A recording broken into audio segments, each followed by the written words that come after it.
Welcome. Thanks for joining us here at the Z Files, where we're now going to take a look at history. Not the grand sweep of it, but some dubious historical representations of events and information that many folks have taken as gospel and never questioned.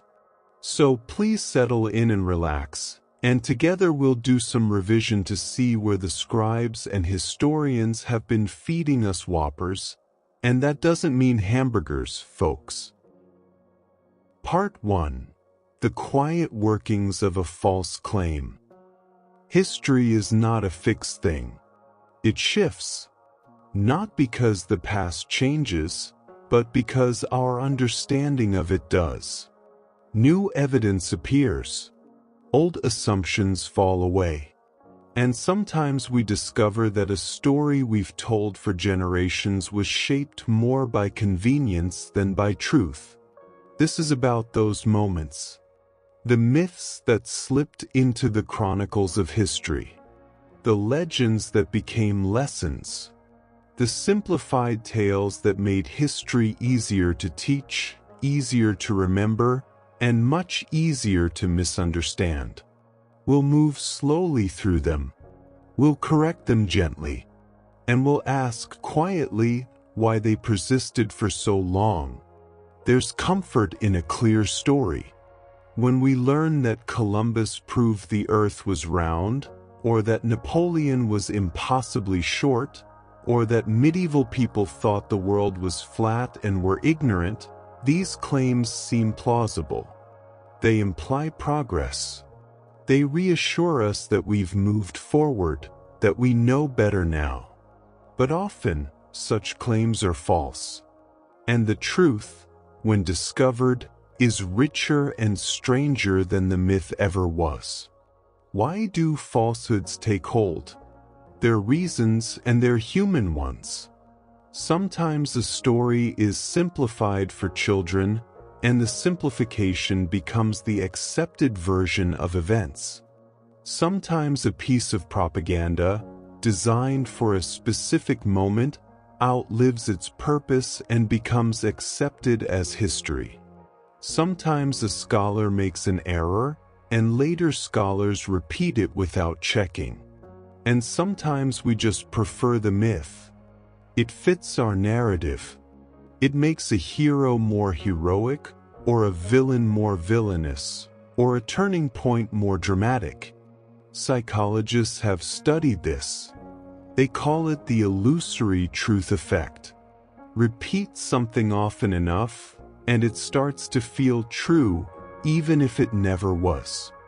Our brains are wired to recognize patterns, to accept familiar information, to conserve energy by not questioning and investigating every claim. This is efficient. It helps us navigate the world. But it also means that once a falsehood is widespread, correcting it becomes surprisingly hard. People resist, not because they're stubborn, but because the false claim has become part of how they understand the world. History textbooks play a role too. They are written under constraints. Space is limited. Nuance is hard. A complicated truth might take 3 paragraphs to explain, while a simple myth fits in 1 sentence. So the myth gets printed. Students memorize it. Teachers repeat it. And decades later, adults carry these myths without ever knowing they're inaccurate. National identity shapes history as well.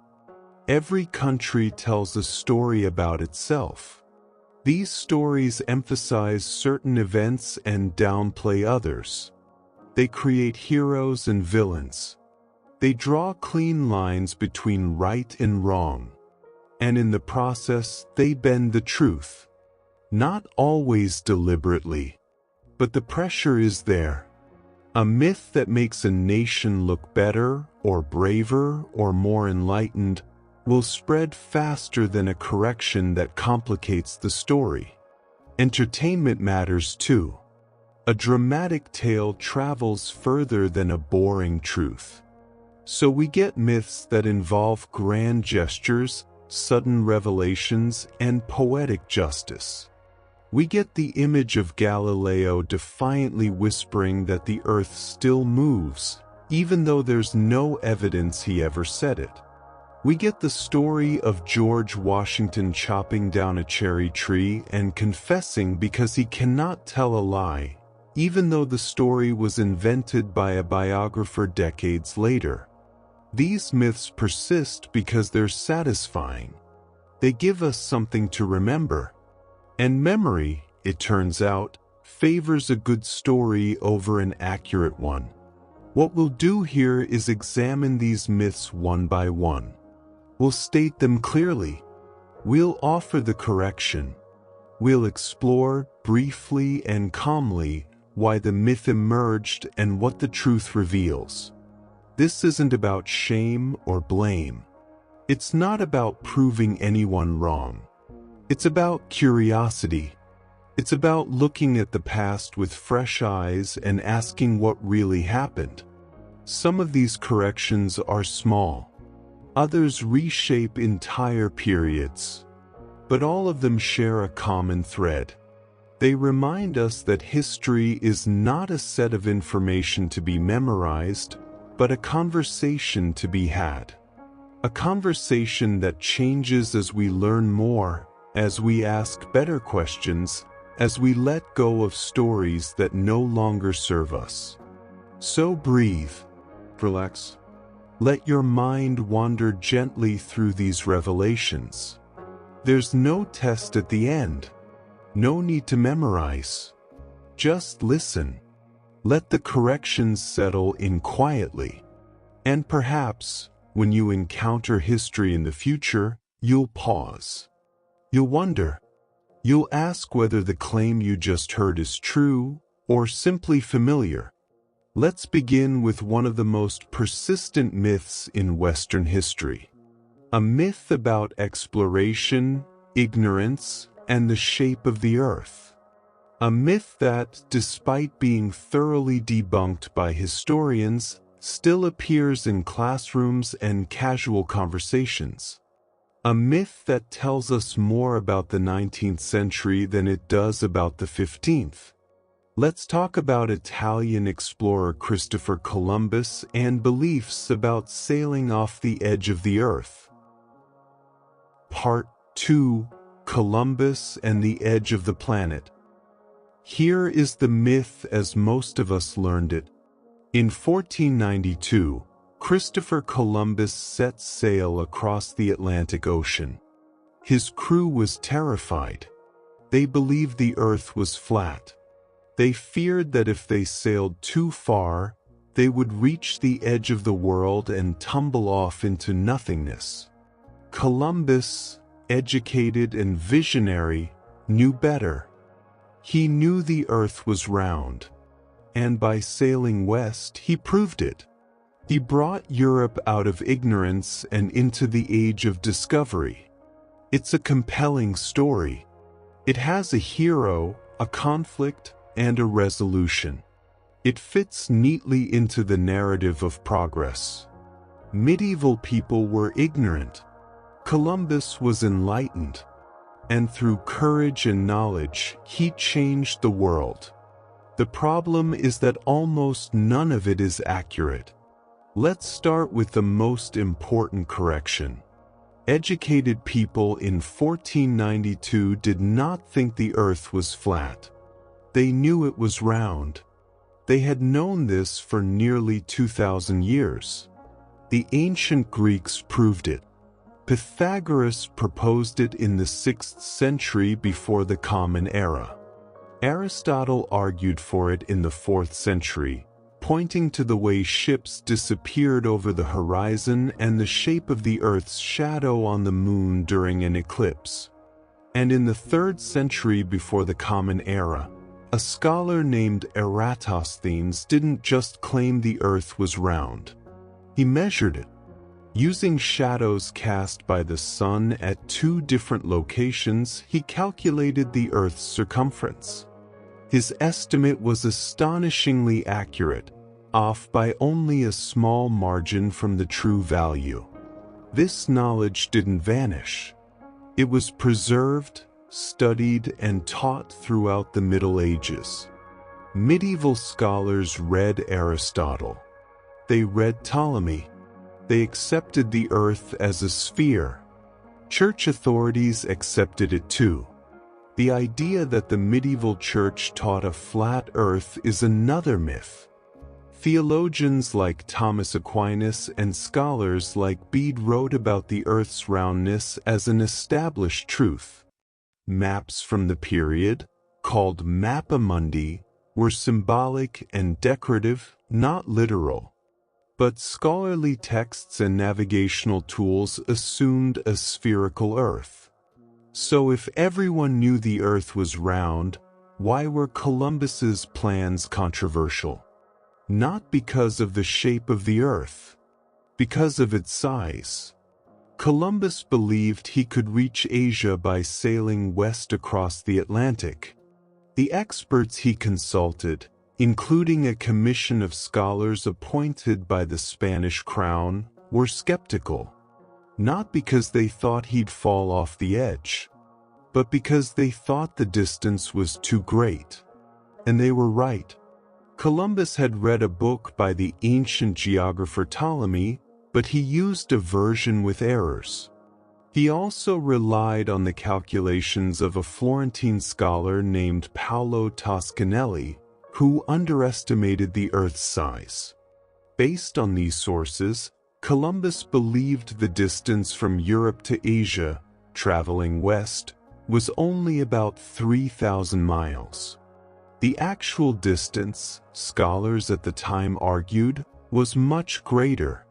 They estimated closer to 10,000 miles. Again, they were correct. Columbus was wrong. If, unbeknown to him, the Americas hadn't been located in between, his crew would have run out of supplies and perished at sea. This reality is worth pausing on. Columbus succeeded not because he was right, but because he was lucky. He stumbled upon a continent no one in Europe knew was there. The scholars who doubted him understood geography better than he did. So where did the flat earth myth come from? Not from the 15th century. It emerged much later, primarily in the 19th century. A man named Washington Irving, an American author, is largely responsible. In 1828, Irving published a biography of Columbus. It was part history, part fiction. Irving invented scenes and dialogues. One of his inventions was the image of Columbus defending the idea of a round earth before a council of ignorant scholars who believed it was flat. The scene never happened, but it was dramatic. It was memorable, and it spread. Why did people believe Irving? Because the myth fit the spirit of the time. The 19th century was a period of intense confidence in progress. Industrialization was transforming society. Science was uncovering new truths. And many intellectuals saw the past, especially the medieval past, as a time of darkness and superstition. The idea that Columbus had to fight medieval ignorance about the Earth's shape reinforced this narrative. It made the past look foolish and the present look enlightened. Another figure played a role as well. A chemist and historian named Andrew Dickson White published a book in 1896 titled A History of the Warfare of Science with Theology in Christendom. White argued that religion had consistently opposed scientific progress. To support this claim, he repeated the flat earth myth, suggesting that the medieval church had suppressed the truth about the earth's shape. White's book was influential, especially in academic circles. And his version of the myth, tying it to religious obscurantism, became widely accepted. But historians of science began investigating. By the mid-20th century, scholars like Geoffrey Burton Russell had thoroughly debunked the myth. Russell's research showed that virtually no educated person in the Middle Ages believed in a flat Earth. He traced the myth's origins to Irving and White. He demonstrated that it was a product of 19th century biases, not medieval realities. Other historians confirmed his findings. The flat Earth myth, they concluded, was a myth about myth-making itself. It revealed more about 19th century attitudes toward religion and progress than about Columbus or the medieval world. Still, the myth persists. It appears in textbooks aimed at young students. It surfaces in movies and popular histories. It's repeated casually in conversations. Part of the reason is simplicity. The myth is easy to teach and easy to remember. It has a clear moral. Question authority. Embrace science. Challenge ignorance. These are good values. But tying them to an inaccurate story undermines them. It teaches people to accept narratives without evidence. It makes the past a caricature. There's another consequence too. The flat Earth myth distracts us from the real issues of Columbus's voyages. Columbus's arrival in the Americas had profound and often devastating effects on indigenous populations. Millions died from disease, violence, and exploitation. Entire civilizations were destroyed. These are difficult truths. They complicate the heroic narrative of discovery, but they're essential to understanding history honestly. By focusing on a false story about the shape of the Earth, we avoid grappling with the true moral complexities of colonization. The correction here is not just about Columbus. It's about how we approach the past. When we learn that medieval people were not ignorant about the Earth's shape, we're forced to reconsider our assumptions. The Middle Ages were not a dark age of universal ignorance. They were a complex period with achievements in philosophy, engineering, art, and science. By letting go of the flat Earth myth, we open ourselves to a richer, more accurate understanding of that time. And we learn something about ourselves too. We learn how easily myths take root. How a story, once it resonates with our beliefs and desires, can spread regardless of its accuracy. How even well-meaning people like Irving and White can shape history in ways that distort it. And how correcting these myths requires patience, evidence, and a willingness to let go of satisfying narratives. So rest easy knowing this. Columbus did not prove the Earth was round. The people of his time already knew.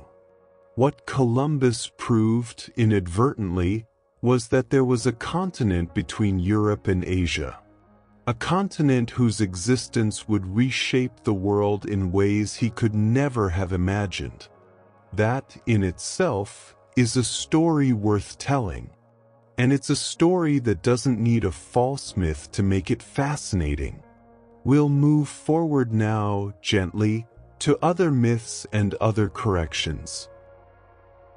Part 3: Newton's Apple and the Nature of Discovery. There's an image many of us carry. Isaac Newton sits beneath an apple tree. An apple falls. It strikes him on the head. And in that instant, sudden and complete, he understands gravity. The force that pulls the apple down is the same force that holds the moon in orbit around the Earth. One moment of insight, one falling fruit, and the universe clicks into place. It's a beautiful story. It suggests that scientific discovery happens in flashes of brilliance. That genius is about sudden revelation. That one person at one moment can see what no one else has seen. And there's truth in that image, but only a sliver of it. The real story of how Newton understood gravity is longer, messier, and in many ways more instructive than the myth. Let's begin with what actually happened, as far as historians can tell. Newton himself told the apple story late in his life. He was in his 80s, reminiscing with friends and colleagues. He described being at his family's home in Woolsthorpe in 1666, during a period when the plague had closed Cambridge University. He was sitting in a garden. An apple fell, and the falling apple did prompt a thought about gravity. But it wasn't a sudden, complete understanding. It was a question. Why does the apple fall straight down? Why doesn't it go sideways or upward? What force acts on it? Notice what's missing from Newton's account. The apple did not hit him on the head. That detail was added later, probably to make the story more dramatic and memorable. Newton described the apple falling, not striking him. It's a small change, but it matters. The added detail makes the discovery seem even more sudden, more physical, more like a comedic moment of enlightenment. But Newton's actual experience was quieter. He saw something ordinary and asked an extraordinary question. And then he worked. For years. The falling apple was not the end of his inquiry. It was the beginning. Newton spent decades developing his theory of universal gravitation. He had to invent new mathematics to describe it. He had to reconcile his ideas with observations of planetary motion. He had to test, revise, and refine. The theory he eventually published in 1687, in his masterwork The Principia Mathematica, was the result of patient, painstaking effort. Not a flash of insight, but a long accumulation of thought. Moreover, Newton was not working in isolation. He built on the ideas of others. Galileo had studied motion and inertia. Kepler had described the orbits of planets with mathematical precision. Descartes had proposed that the universe operated according to mechanical laws. Newton synthesized these ideas, extended them, and expressed them in a new and powerful framework. He saw further, as he himself famously said, because he stood on the shoulders of giants. So why does the apple story persist in its simplified form? Because it's easier to remember, and because it fits a particular narrative about genius. We like to believe that great discoveries happen in moments of pure insight, that brilliant individuals, working alone, have sudden breakthroughs that change everything. This narrative is appealing. It makes science seem magical. It turns scientists into heroes.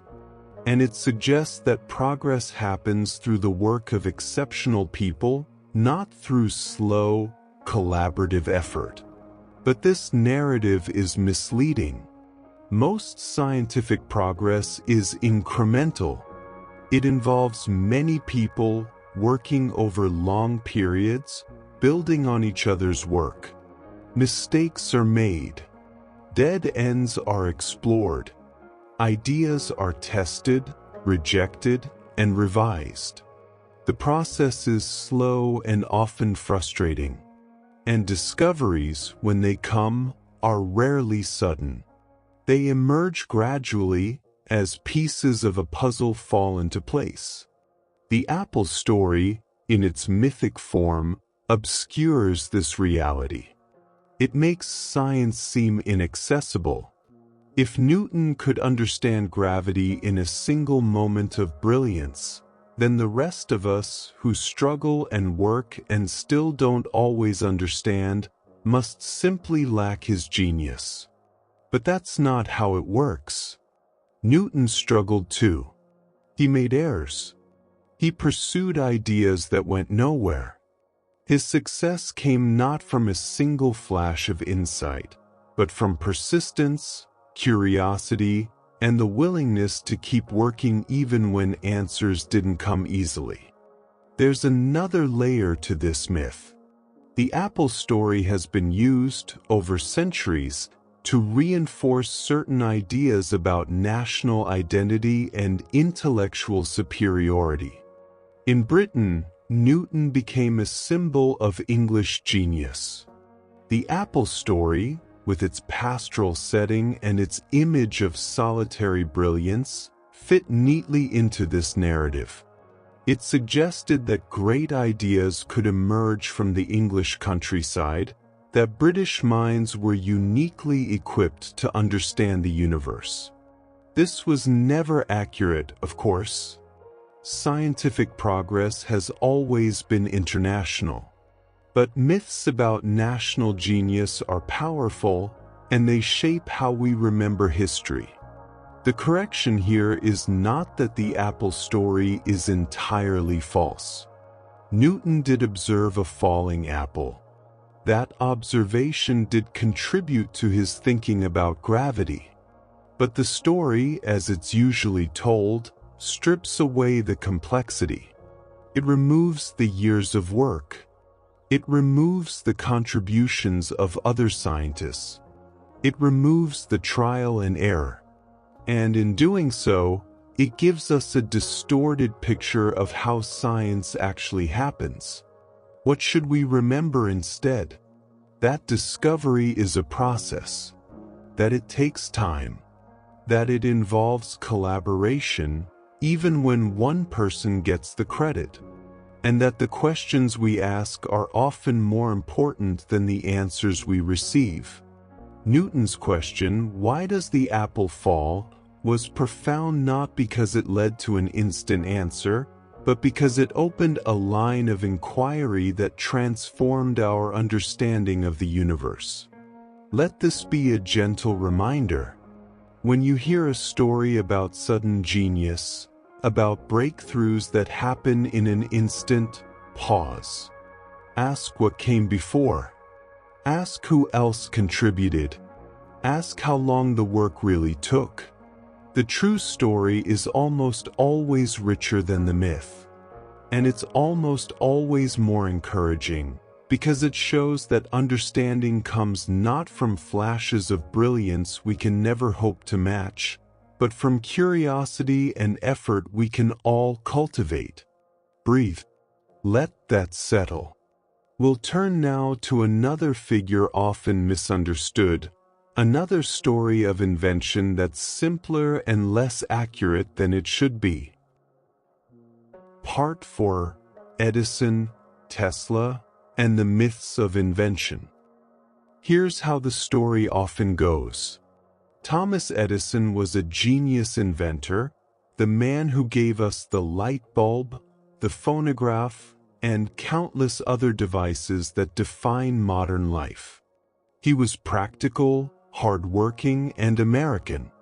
Nikola Tesla, on the other hand, was a misunderstood visionary, a brilliant scientist whose ideas were too advanced for his time.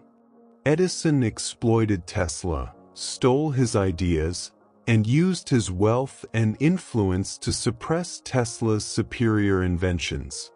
It's a tale of good versus evil, of corporate greed versus pure genius, of the underdog visionary crushed by the powerful establishment.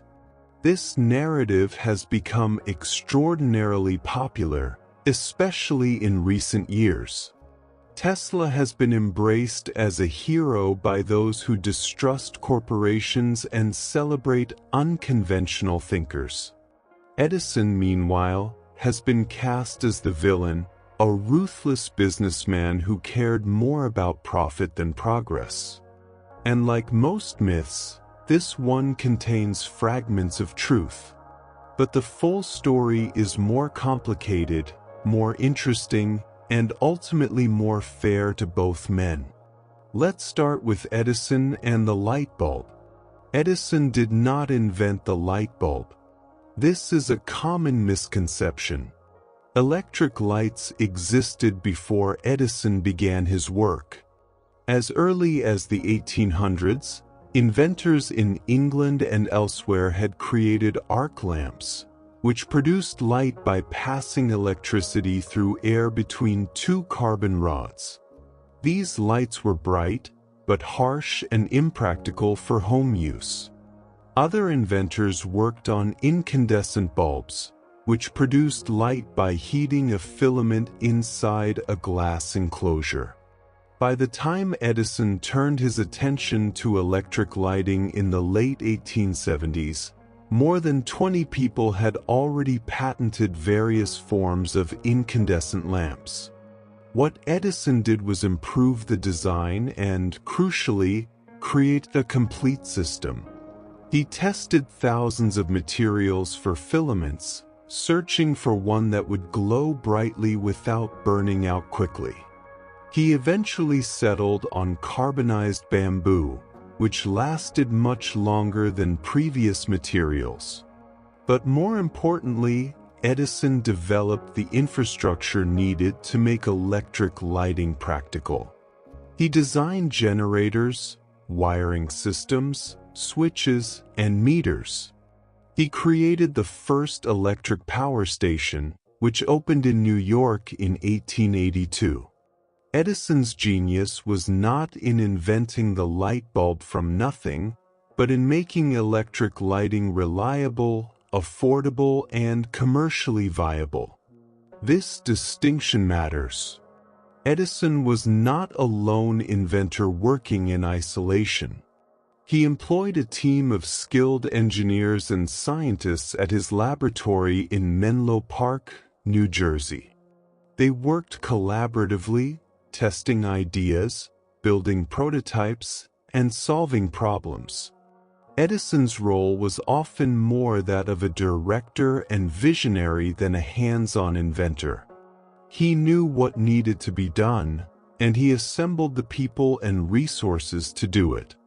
This doesn't diminish his achievements. It clarifies them.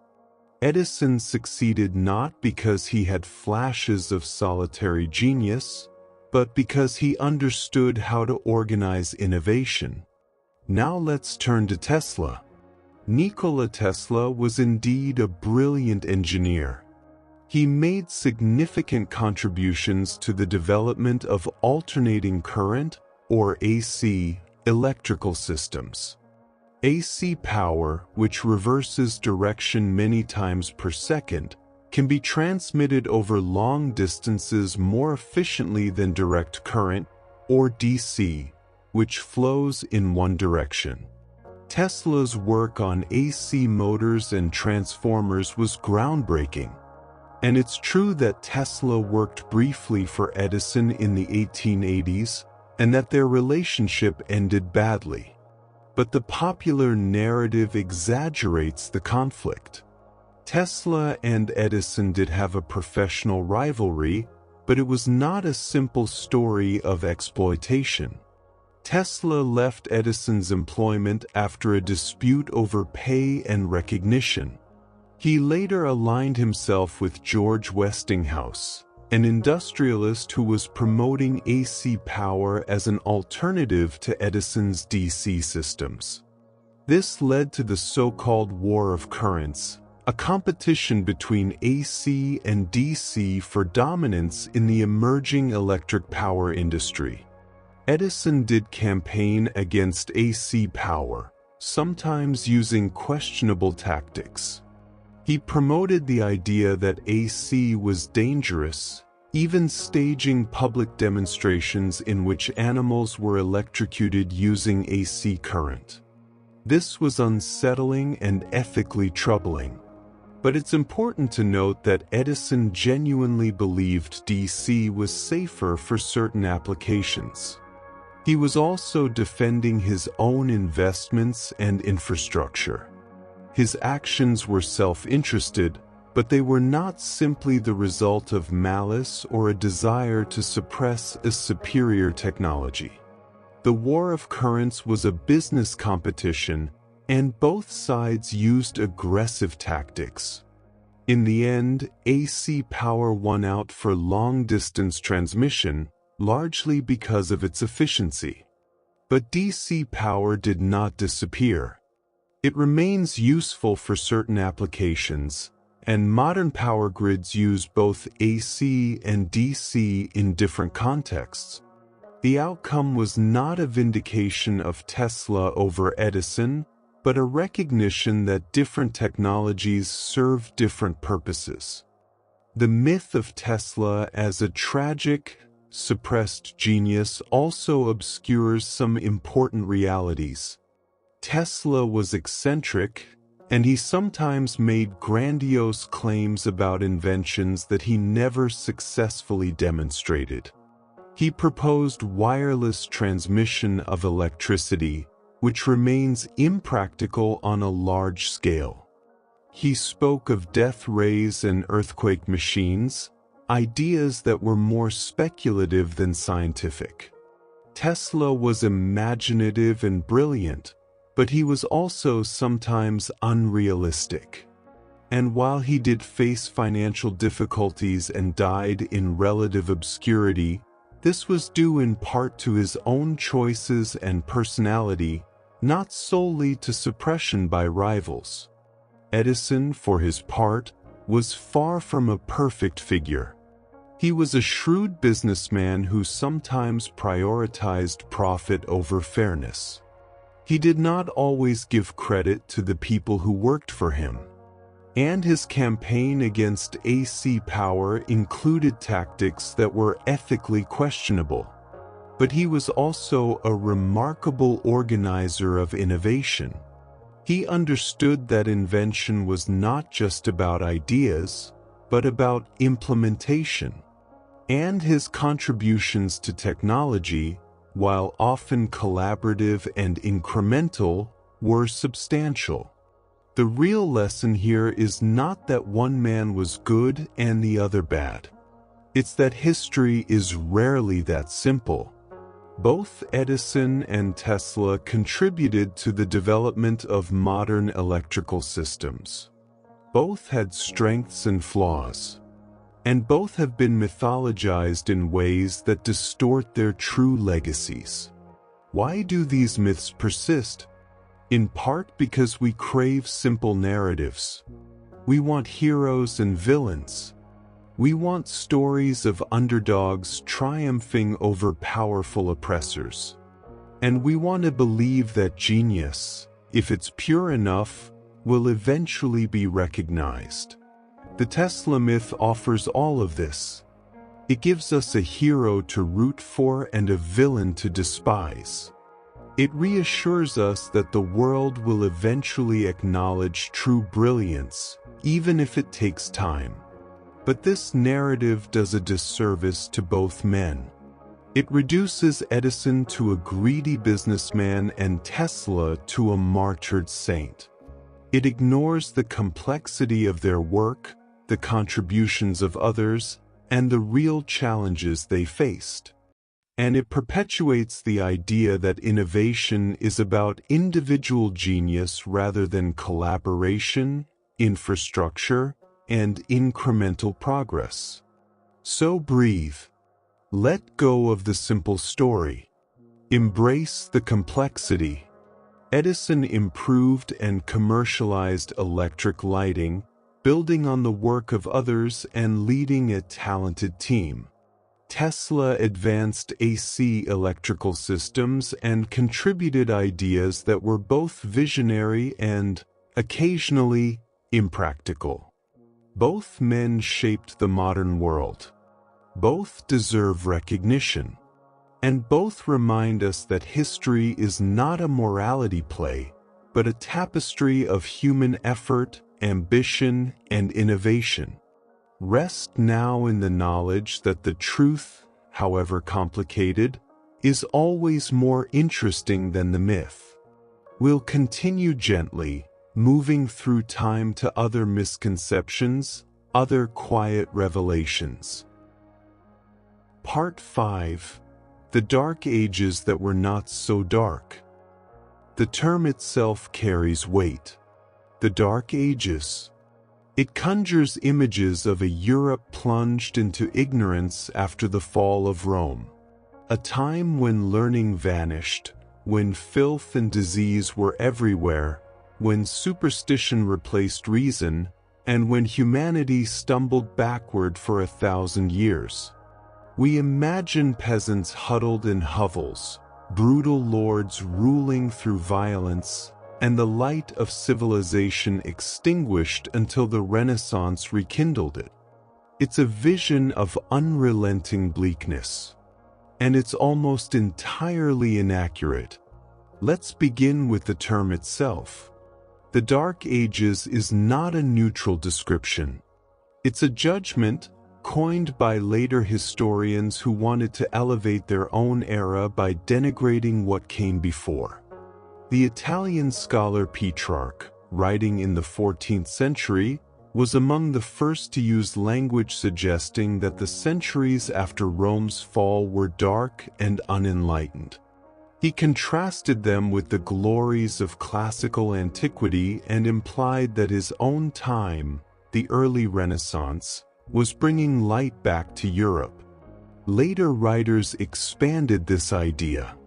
Enlightenment thinkers in the 18th century portrayed the Middle Ages as a time of religious oppression and intellectual stagnation. They were building a narrative of progress, one that positioned their own age as superior to everything that came before.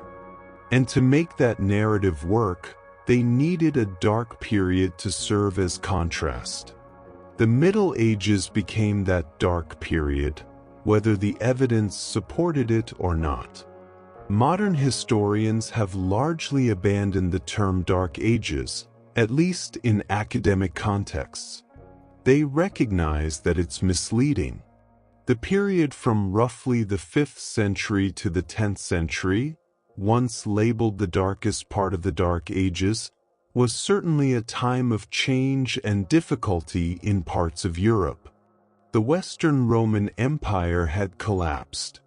Political structures fragmented. Trade networks weakened. And yes, there was violence and instability. But there was also continuity, creativity, and significant achievement. Consider what was preserved. After Rome fell, monasteries became centers of learning. Monks copied ancient texts, both religious and secular. They preserved works by Aristotle, Virgil, Cicero, and many others. Without this labor, much of classical knowledge would have been lost entirely. The monasteries were not just copying mindlessly. They studied these texts. They added commentaries. They engaged with the ideas. Far from being enemies of learning, many medieval religious institutions were its protectors. Architecture flourished. The Romanesque style emerged, producing sturdy, beautiful churches and cathedrals across Europe. Later, the Gothic style pushed architectural boundaries even further, creating structures of astonishing height and light. The cathedrals at Chartres, Notre Dame de Paris, and Cologne were engineering marvels, built with mathematical precision and innovative techniques. These were not the works of an ignorant age. Technology advanced as well. The heavy plow, which could turn the dense soils of northern Europe, transformed agriculture and allowed populations to grow. The horse collar, which distributed weight more efficiently, made horses far more effective for farm work and transportation. Watermills and windmills spread across the continent, harnessing natural energy for grinding grain and other tasks. These innovations might seem mundane, but they had profound effects on productivity and quality of life. Medicine, though limited by the standards of later centuries, was not stagnant. Medieval physicians studied texts by Galen and Hippocrates. They performed surgeries, including cataract removals and trepanation. They understood the importance of hygiene in certain contexts, particularly in monastic infirmaries. Hospitals were established, often run by religious orders, to care for the sick and the poor. Was medieval medicine primitive compared to modern medicine? Of course. But it was not non-existent, and it built foundations that later advances would rely on. Universities were born in the Middle Ages. The University of Bologna, founded in the late 11th century, is often considered the oldest in continuous operation. Oxford and Cambridge followed.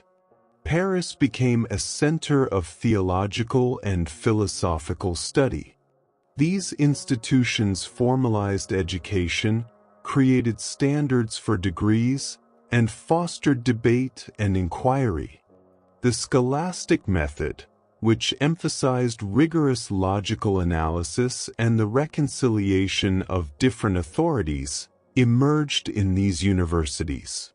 Scholars like Thomas Aquinas and Peter Abelard were intellectuals of the highest caliber, engaging with complex questions about existence, ethics, and knowledge.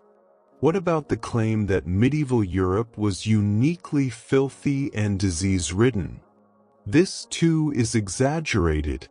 Public baths were common in many medieval towns, inherited from Roman traditions and maintained for centuries. People bathed, though perhaps not as frequently as in some other cultures or eras. Streets in larger towns often had drainage systems. Regulations existed in many cities to control waste disposal and maintain cleanliness. Were medieval cities as clean as modern ones? But they were not cesspools of unimaginable filth either. And the idea that people didn't bathe or care about hygiene is largely a myth, one that arose partly from misreading historical sources and partly from later stereotypes. The plague, particularly the Black Death in the 14th century, did devastate Europe. Millions died. But plague was not a constant feature of medieval life. It struck in waves, and between outbreaks, life continued. Communities recovered, and the responses to plague, while sometimes misguided, were not purely irrational. Quarantines were implemented. Cities took measures to isolate the sick. These efforts weren't always effective, given the limited understanding of disease transmission, but they showed a practical attempt to manage crisis. What about the broader world during this period? While parts of Europe were indeed fragmented and struggling, other regions flourished. The Byzantine Empire, centered in Constantinople, preserved and built upon Roman and Greek knowledge. Its scholars studied philosophy, mathematics, and science. Its artists created stunning mosaics and icons. The Islamic world experienced a golden age. Scholars in Baghdad, Cairo, and Cordoba made groundbreaking advances in mathematics, astronomy, medicine, and chemistry. They translated Greek texts into Arabic, studied them, and expanded upon them. Figures like Al-Khwarizmi, who gave us algebra, and Avicenna, whose medical texts were used for centuries, were contemporaries of Europe's so-called Dark Ages. Even within Europe, different regions experienced different trajectories. While the former Western Roman territories faced upheaval, other areas maintained stability and culture. Ireland, for instance, became a center of learning in the early medieval period. Irish monks not only preserved texts but also traveled across Europe, founding monasteries and spreading education. The Carolingian Renaissance under Charlemagne in the late 8th and early 9th centuries saw a deliberate effort to revive learning, standardize script, and promote literacy among clergy and administrators. So why does the Dark Ages myth persist? Partly because it's simple. It gives us a clear narrative arc: Rome falls, darkness descends, the Renaissance brings light. This makes history easy to teach and easy to remember. It also reinforces certain cultural biases. By portraying the Middle Ages as backward, we can feel superior about our own time. We can see ourselves as the inheritors of progress, the ones who escaped ignorance. There's also a tendency to conflate different problems. Yes, the early medieval period saw political fragmentation in parts of Europe. Yes, literacy rates declined in some regions. Yes, life was hard for many people, especially peasants. But hardship and illiteracy are not the same as a complete absence of culture or thought. And many of the negative stereotypes about the Middle Ages come from comparing it to an idealized version of classical Rome, which itself had plenty of brutality, inequality, and superstition. The correction here is not that the Middle Ages were a utopia. They were not. Life expectancy was low. Violence was common. Most people had limited freedom and few opportunities. But these are problems that have existed in many periods of history, including in the classical world that the Middle Ages supposedly fell away from. The Middle Ages were a complex, varied, and in many ways creative period. They deserve to be understood on their own terms, not judged solely by what they lacked compared to other eras. What can we take from this? That progress is not linear. That civilization does not simply rise and fall in neat patterns. That every age has achievements and failures, and that dismissing an entire millennium as dark is both inaccurate and intellectually lazy. When we let go of the Dark Ages myth, we gain a richer picture of human history. We see continuity alongside change. We see resilience and creativity in the face of difficulty. And we remind ourselves that every era, including our own, will one day be judged by people who may or may not understand what we truly were. Breathe gently. Rest in the knowledge that the past is never as simple as it seems.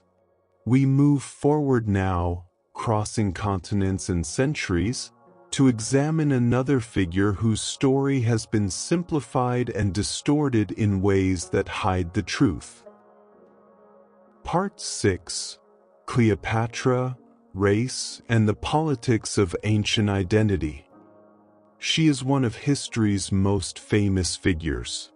Cleopatra, the last pharaoh of Egypt, lover of Julius Caesar and Mark Antony, a woman whose intelligence and political skill shaped the fate of empires. Her story has been told and retold for over 2,000 years. And in almost every telling, something essential gets obscured or misunderstood.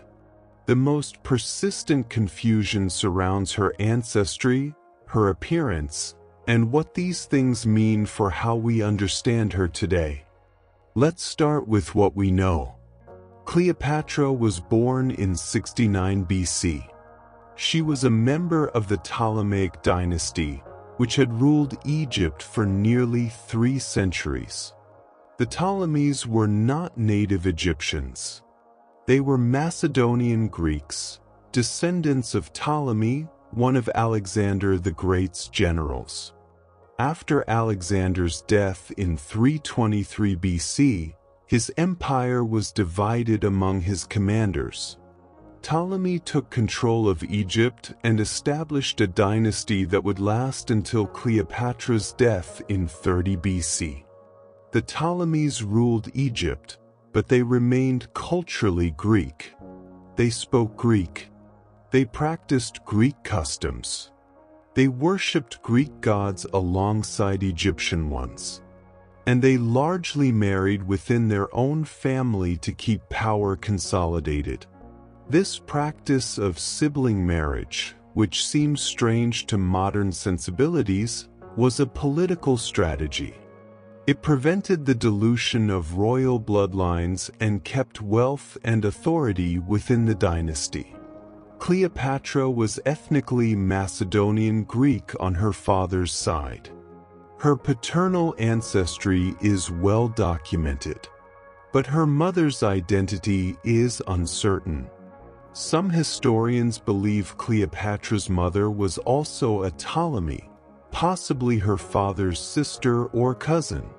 Others suggest she may have been a concubine or a lesser wife whose identity was not recorded. And this uncertainty has led to speculation. Could Cleopatra's mother have been Egyptian? Could she have been of African descent beyond the North African context of Egypt? The honest answer is that we don't know. The evidence is incomplete.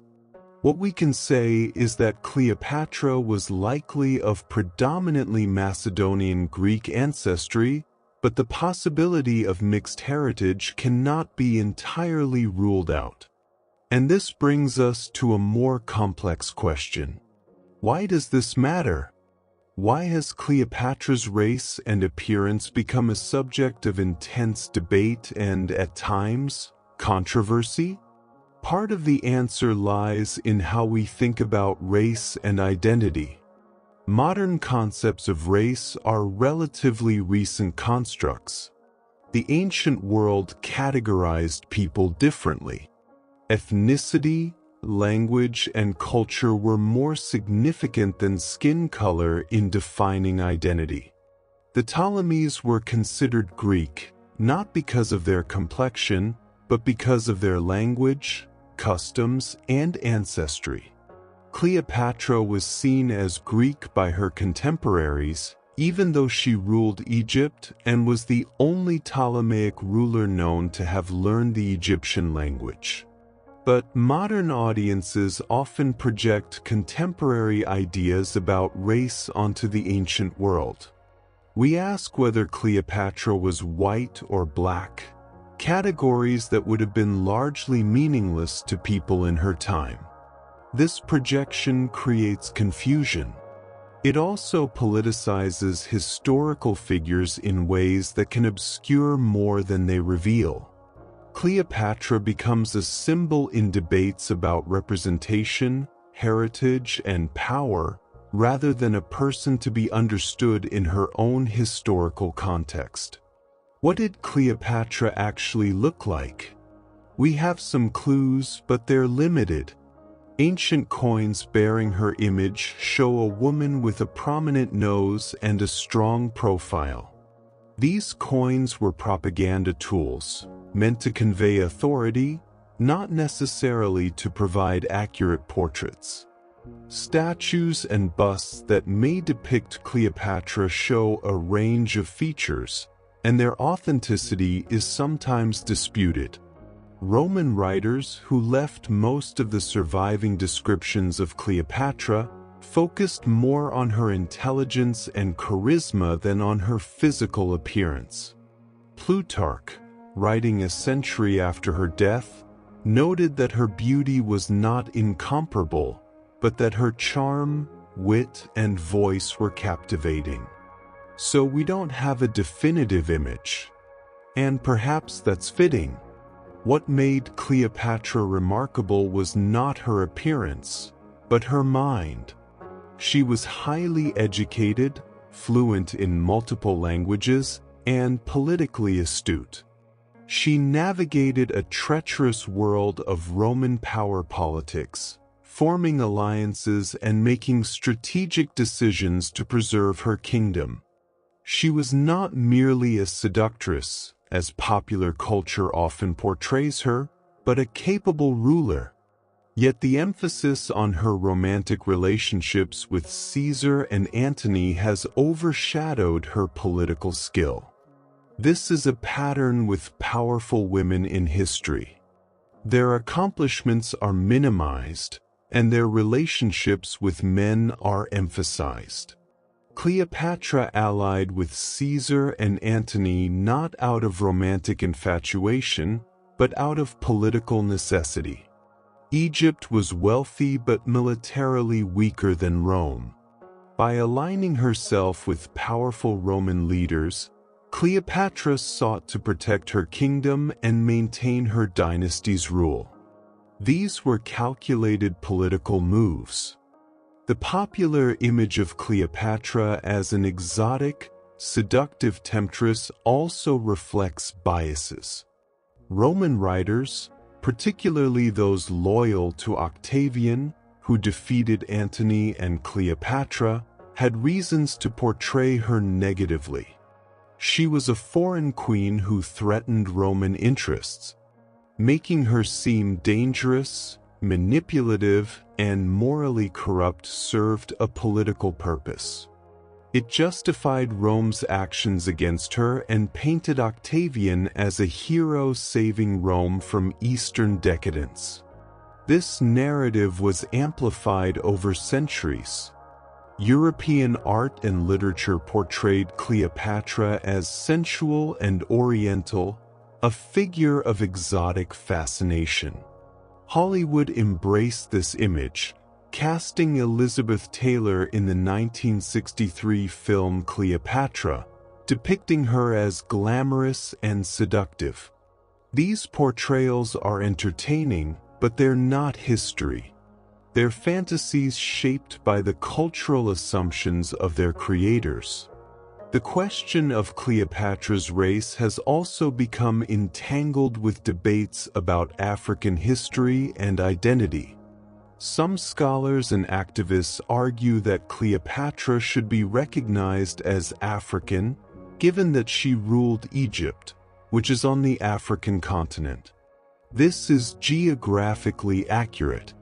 Egypt is in Africa. But it's also important to recognize that Africa is extraordinarily diverse. North Africa, where Egypt is located, has historically had different cultural and demographic characteristics than sub-Saharan Africa. Egypt's ancient connections were as much with the Mediterranean and Near East as with regions to the south. Cleopatra identified culturally as Greek and Egyptian, not as what we would today call Black African. That doesn't diminish her significance or her connection to Africa. It simply reflects the historical reality. And it's worth noting that there were other African rulers and civilizations that are often overlooked in popular history. The Kingdom of Kush, located south of Egypt in what is now Sudan, had its own rich culture and even ruled Egypt for a period as the 25th dynasty. The Kingdom of Aksum, in present-day Ethiopia and Eritrea, was a major trading power. These civilizations deserve recognition on their own terms, without needing to claim Cleopatra as a symbol. The deeper issue is representation. When people debate Cleopatra's race, they're often expressing frustration about the lack of diverse historical narratives. African history is rich and complex, but it's frequently marginalized in Western education and media.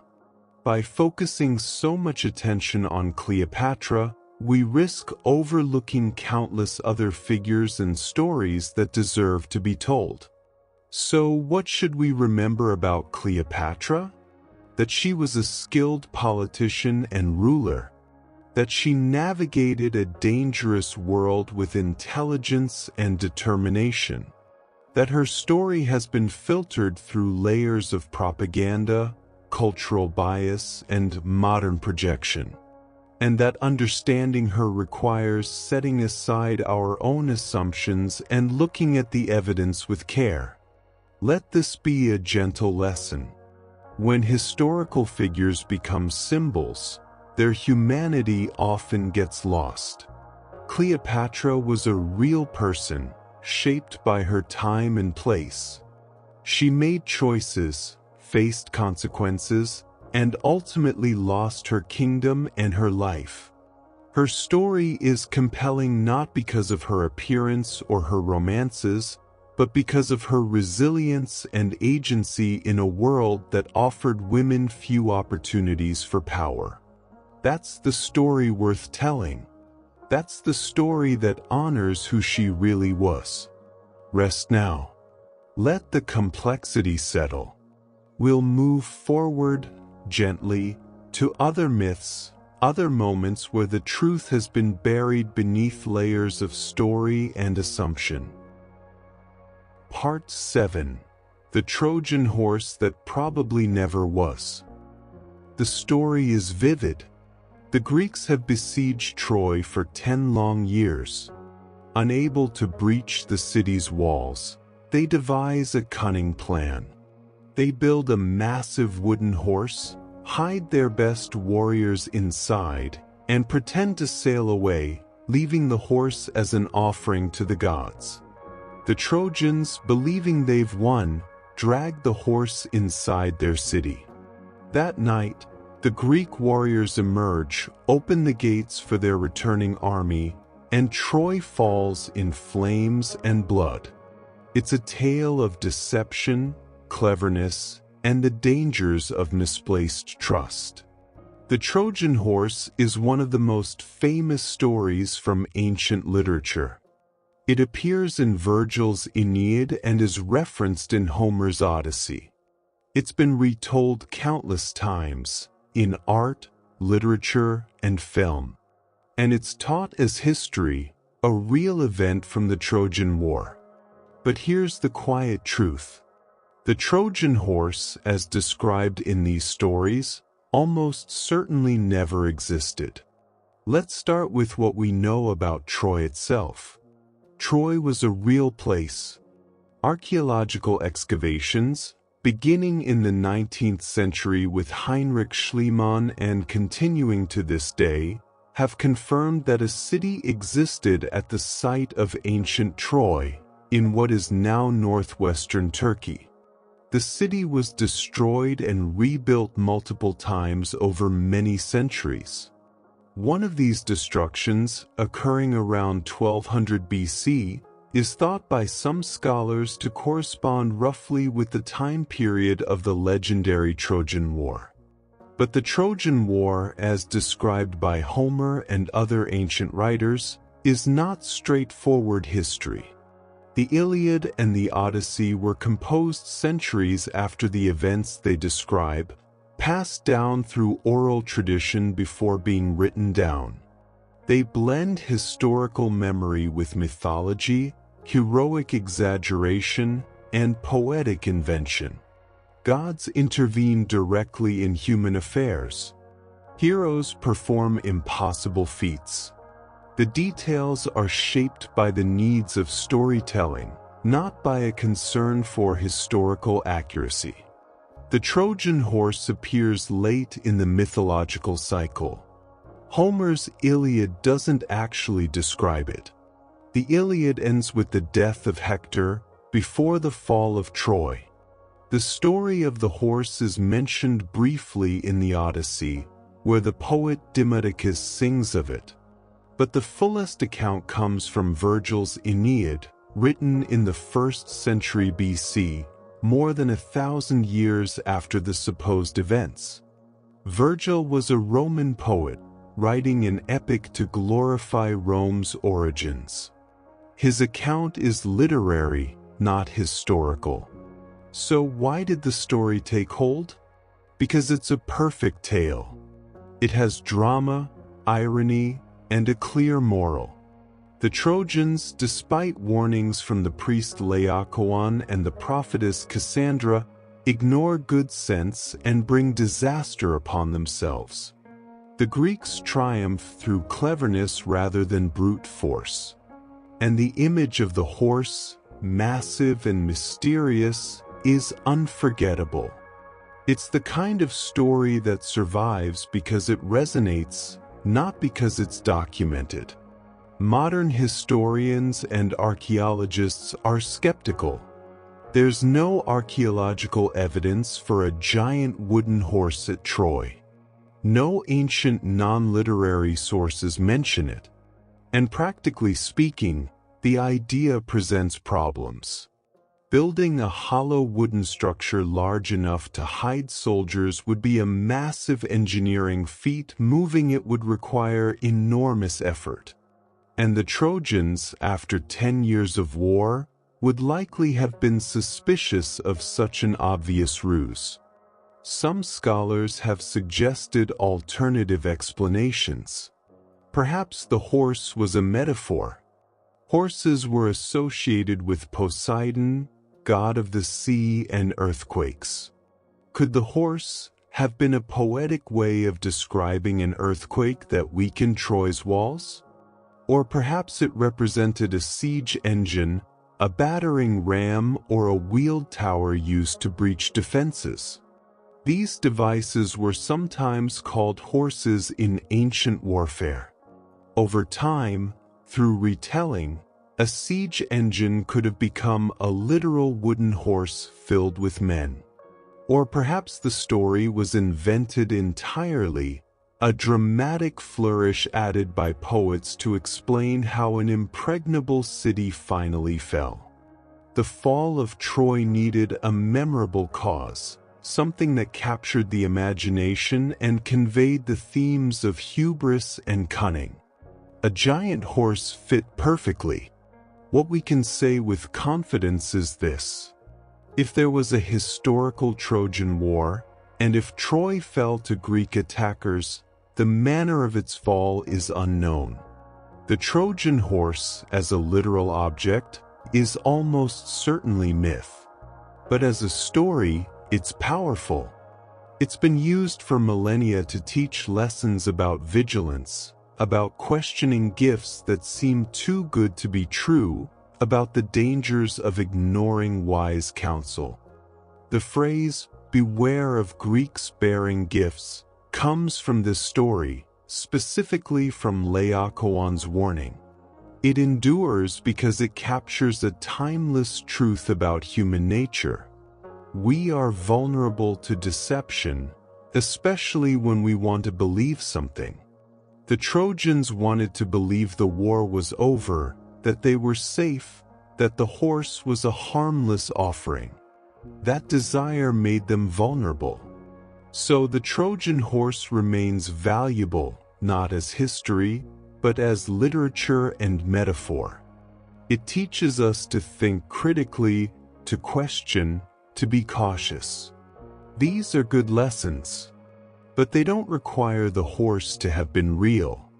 In fact, recognizing the horse as myth makes the lesson stronger.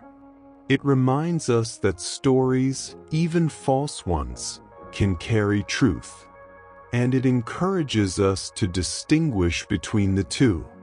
Breathe. Let this correction settle gently. The Trojan horse is a story, a brilliant one, shaped by centuries of retelling. It may contain echoes of real events, but it is not itself a documented historical occurrence. And that's fine. Stories and history serve different purposes. Both have value. We just need to know which is which. Let's continue moving forward through time to another myth, this one from much more recent history, about panic and the power of media. Part 8. The War of the Worlds Panic That Wasn't. October 30th, 1938. The day before Halloween.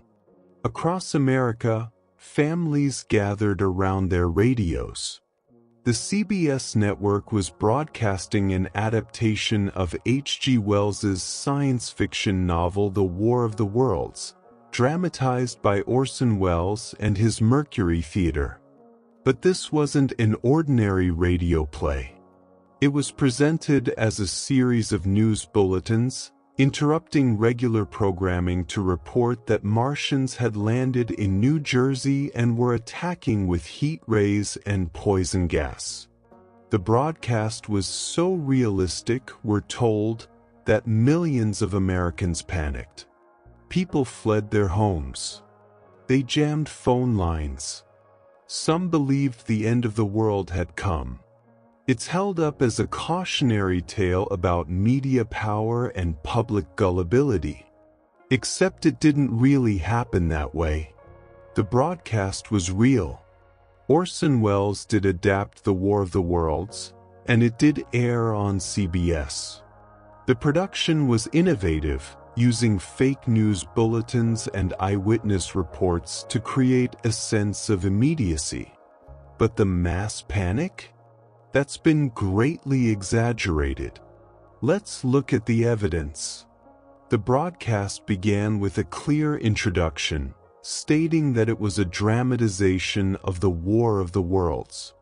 The network also included additional disclaimers during the broadcast, reminding listeners that what they were hearing was fiction. Most people who tuned in from the beginning knew it was a play.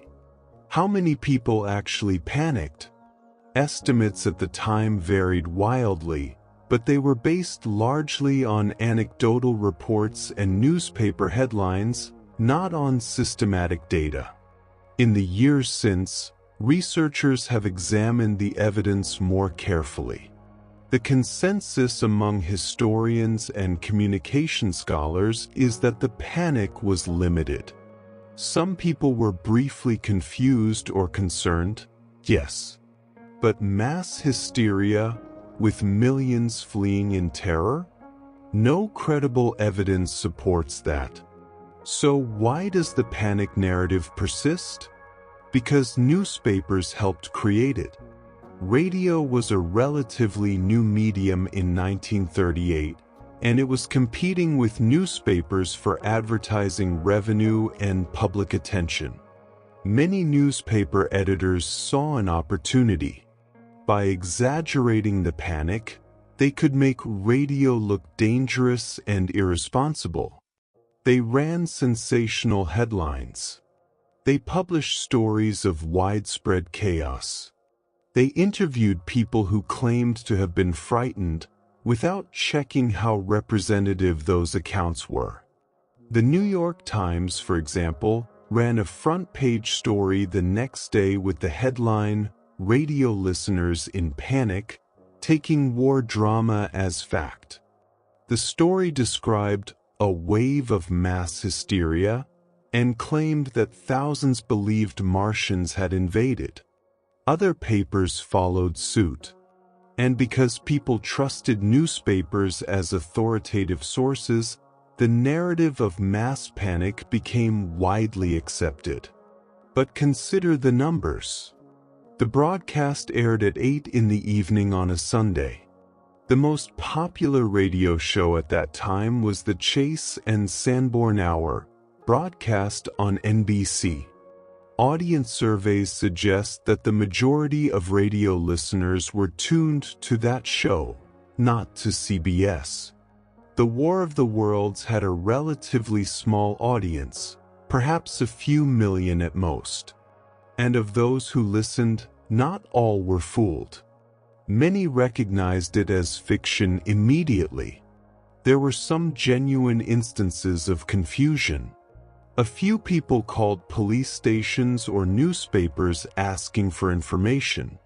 Some listeners who tuned in late, missing the opening disclaimer, may have been briefly alarmed. But even among those who were confused, few took drastic action. The idea of millions fleeing their homes or preparing for Martian invasion is not supported by evidence. A sociologist named Hadley Cantrill conducted a study shortly after the broadcast. He interviewed people who had heard it and tried to assess the extent of the panic. Cantrill's study, published in 1940 as The Invasion from Mars, is often cited as evidence of widespread fear. But Cantrill himself was cautious. He noted that many of the people who claimed to have been frightened were influenced by the newspaper coverage after the fact. They remembered being more scared than they actually were because the newspapers told them they should have been scared. This is a documented psychological phenomenon. Memory is malleable, and media narratives can reshape how we remember our own experiences. Why does this myth matter? Because it's still used to make claims about media effects and public behavior. The War of the Worlds panic is invoked in discussions about fake news, about the dangers of social media, about how easily people can be manipulated. These are important topics, but using a largely fictional panic to illustrate them undermines the argument. It suggests that people are more gullible than they actually are, and it distracts from real, documented cases of media manipulation and misinformation. The truth is more nuanced. Media can influence public perception, yes. People can be confused by ambiguous or misleading information, but they're also capable of critical thinking. The majority of people who heard the War of the Worlds broadcast understood it was fiction. Those who were confused generally sought clarification rather than panicking blindly. And the narrative of mass hysteria was largely constructed by newspapers with an agenda. What should we take from this? That media narratives are powerful, but they're not always accurate. That stories about public behavior often say more about the people telling the stories than about the public itself. And that skepticism is valuable, especially when a story seems too dramatic or too convenient. The War of the Worlds broadcast was a creative achievement. It pushed the boundaries of radio drama. It demonstrated the medium's potential for immersive storytelling. But it didn't cause mass panic. That's a myth created by newspapers, amplified by repetition, and accepted as truth because it fit people's assumptions about media and human nature. Let this be a reminder. When you hear a dramatic story about public behavior, about how easily people are fooled or how quickly they panic, pause. Ask for evidence. Ask who's telling the story and why.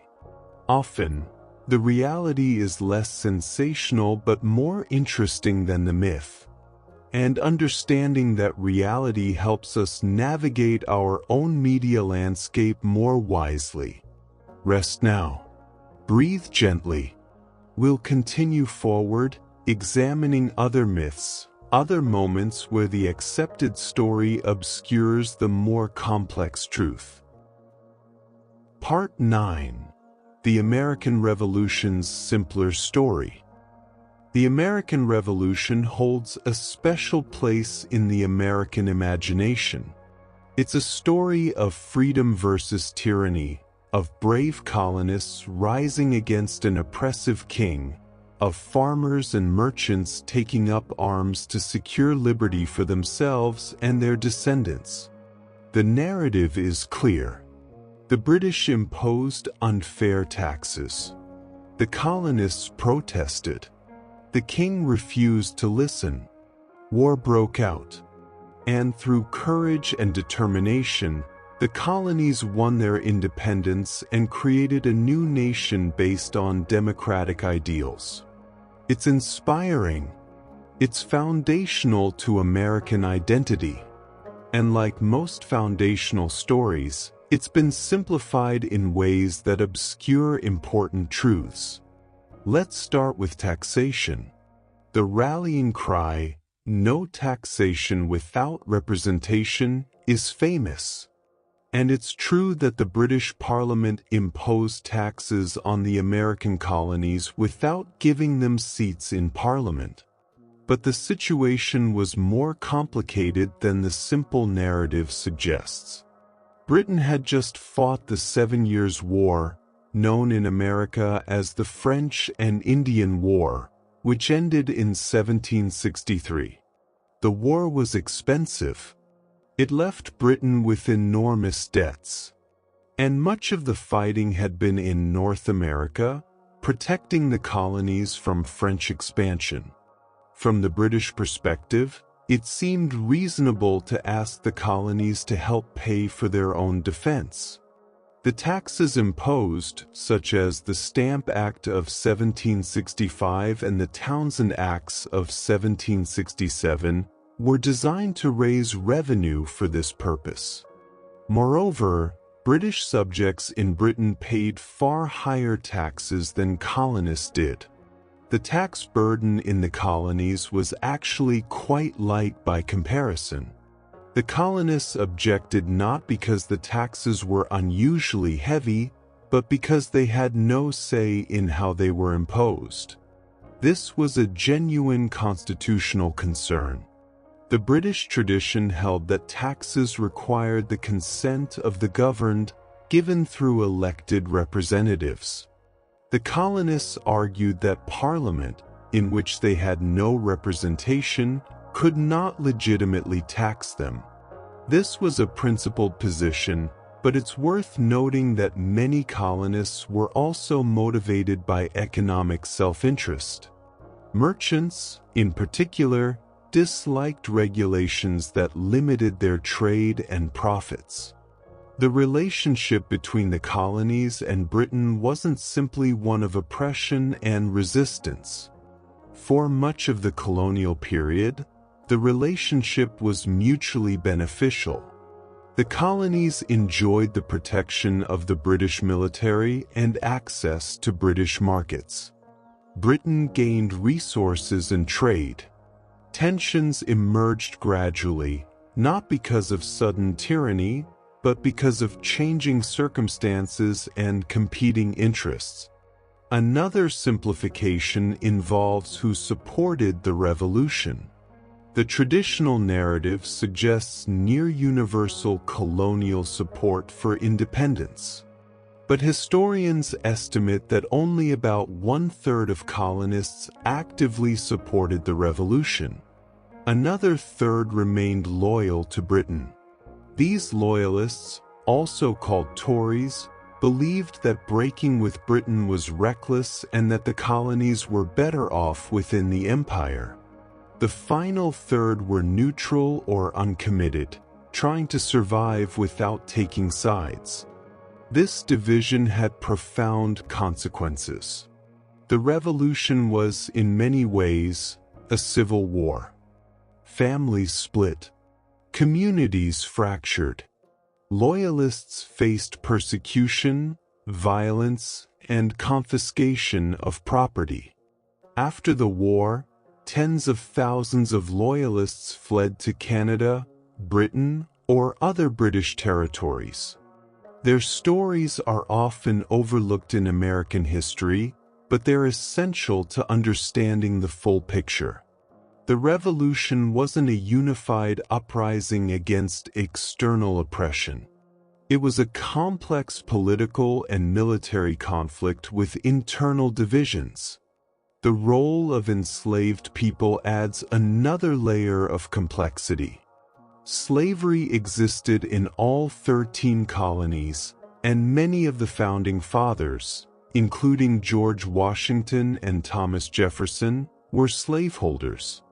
The Declaration of Independence proclaimed that all men are created equal and endowed with unalienable rights. Yet it didn't extend those rights to enslaved people. This contradiction was obvious even at the time. During the war, both sides sought to use enslaved people to their advantage. The British offered freedom to enslaved people who escaped from rebel masters and joined the British forces. Thousands did, seeking liberty through alliance with the Crown. The irony is striking. Many enslaved people found that their best chance for freedom lay not with the revolutionaries proclaiming liberty, but with the British Empire they were fighting against.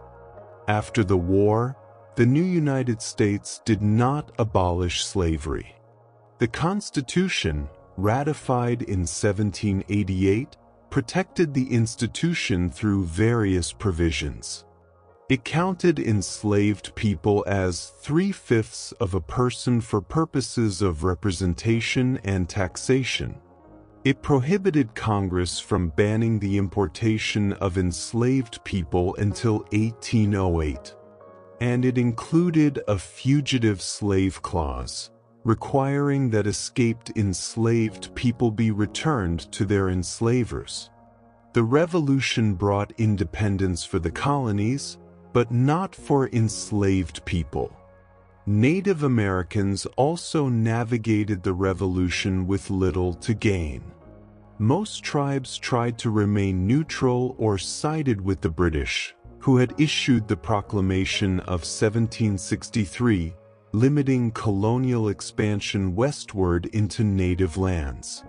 The colonists, by contrast, were eager to expand. For native peoples, American independence meant increased pressure on their territories and ultimately displacement and violence. The Revolution didn't bring them liberty. It brought further encroachment. None of this is to say the Revolution wasn't significant or that the principles it articulated weren't important. The ideas of self-governance, individual rights, and government by consent were revolutionary in the truest sense. They influenced movements for independence and democracy around the world. The Declaration of Independence and the Constitution, despite their limitations and contradictions, established frameworks that could be expanded and improved over time. But understanding the Revolution honestly requires acknowledging its complexities. It wasn't a simple struggle of good versus evil. It involved competing interests, moral compromises, and consequences both intended and unintended. The founders were human. They had ideals, but also blind spots. They made choices that advanced some causes while delaying others. Why do we simplify this history? Partly because it's easier to teach a clear, heroic narrative. Children learn about brave patriots and villainous redcoats. They learn about the Boston Tea Party and the midnight ride of Paul Revere. These are memorable stories. They instill pride and civic identity. But as we grow older, as our understanding deepens, we should be willing to revisit these narratives. To see the Revolution not as a myth, but as a historical event with real people making difficult choices in complicated circumstances. This doesn't diminish the Revolution's importance. If anything, it makes it more interesting. History isn't a collection of simple morality tales. It's a record of human struggle with all the messiness that entails. When we acknowledge the Revolution's complexities, the divisions among colonists, the exclusion of enslaved people and Native Americans, the mixed motives and imperfect outcomes, we gain a fuller understanding. and we're better equipped to grapple with our own time, which is just as complex. Breathe. Let this settle. History is not tidy. It's rich, contradictory, and endlessly revealing. We move forward now to another figure, one whose legend has obscured the real person beneath. Part 10. Winston Churchill's Complexity. Winston Churchill is remembered as a hero, the man who led Britain through its darkest hour, the prime minister who rallied his nation against Nazi Germany with stirring speeches and unshakable resolve, the voice that declared Britain would never surrender, that the nation would fight on the beaches, on the landing grounds, in the fields and streets. His leadership during World War II was crucial. His legacy, however, is more complicated than the heroic image suggests. Churchill's life spanned nearly a century. He was born in 1874 and died in 1965. His career was long and varied. He served as a soldier, a war correspondent, a member of parliament, and held numerous government positions before becoming prime minister. Throughout this career, he displayed remarkable qualities: courage, eloquence, strategic thinking, and resilience. But he also held views and made decisions that, by any modern standard, and even by some standards of his own time, were deeply troubling. Let's start with his views on race and empire. Churchill was an imperialist. He believed firmly in the British Empire and in Britain's right to rule over vast territories and diverse populations. He saw the empire not as exploitation, but as a civilizing mission. He believed that British rule brought order, progress, and enlightenment to peoples he considered less advanced. These views shaped his actions. During a famine in Bengal in 1943, in the midst of World War II, millions of people died. The causes of the famine were complex, involving both natural factors like crop failure and human factors including wartime policies. Churchill's government made decisions that exacerbated the crisis. They prioritized military needs over civilian relief. They diverted food supplies away from Bengal. And Churchill himself expressed views suggesting he had little sympathy for the victims.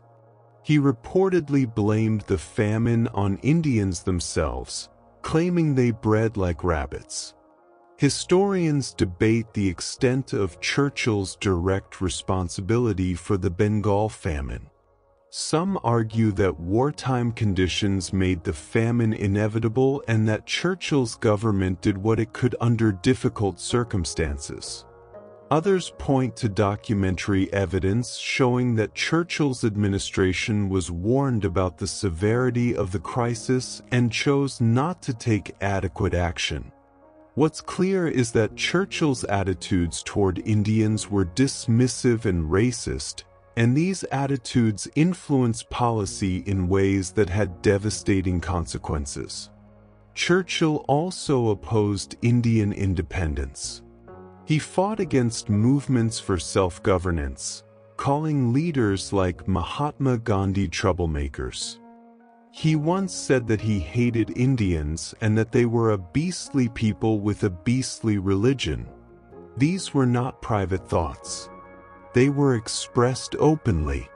And while such views were more common among British elites of his generation, they were still contested. Many of Churchill's contemporaries advocated for Indian independence and criticized the empire's injustices. In other contexts, Churchill's record is similarly mixed. Early in his career, he supported policies in Africa that were harsh and repressive. He advocated for the use of chemical weapons against tribes resisting British rule, though the specific proposals were not ultimately carried out. During the Irish War of Independence, he supported aggressive tactics against Irish Republicans. His attitudes toward various peoples and movements were often shaped by what he saw as British strategic interests, with little regard for the rights or suffering of those opposing British power. Why does this matter now? Because how we remember Churchill affects how we understand history and morality. If we remember only the heroic wartime leader, we miss important truths about empire, about power, and about the capacity of even celebrated figures to cause harm. And we fail to grapple with the real complexity of historical judgment. Churchill's leadership during World War II was genuinely significant. He understood the threat posed by Nazi Germany earlier than many of his peers. He refused to consider negotiating with Hitler when some in Britain thought it might be necessary. His speeches inspired a nation under siege. His determination helped ensure that Britain remained in the fight during a critical period when it stood largely alone against Nazi aggression. But acknowledging Churchill's wartime leadership doesn't require us to ignore or excuse his other actions and beliefs. Human beings are capable of both great and terrible things, sometimes simultaneously. Churchill could be the leader who helped defeat fascism and the imperialist who disdained the people Britain ruled. Both are true. History is not a simple accounting where virtues and vices cancel each other out. It's a complex record where we must hold multiple truths at once. This complexity is uncomfortable. It's easier to have clear heroes and villains. But history doesn't offer us that luxury. The more we learn, the more we see that almost every significant figure had flaws, blind spots, and failings. This doesn't mean we should judge everyone equally harshly or abandon the idea of moral evaluation. It means we should be thoughtful and nuanced in our judgments. How should we remember Churchill? As a leader whose courage and resolve were vital during a critical moment in history, and as a man whose views on race and empire were harmful and whose policies caused suffering. Both are part of his legacy. Statues of Churchill have been debated in recent years. Some argue they should be removed because of his racist views and actions. Others argue they should remain because of his wartime leadership. These debates are valuable.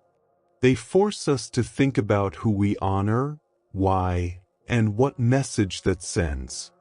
There's no single right answer, but the conversation itself is important.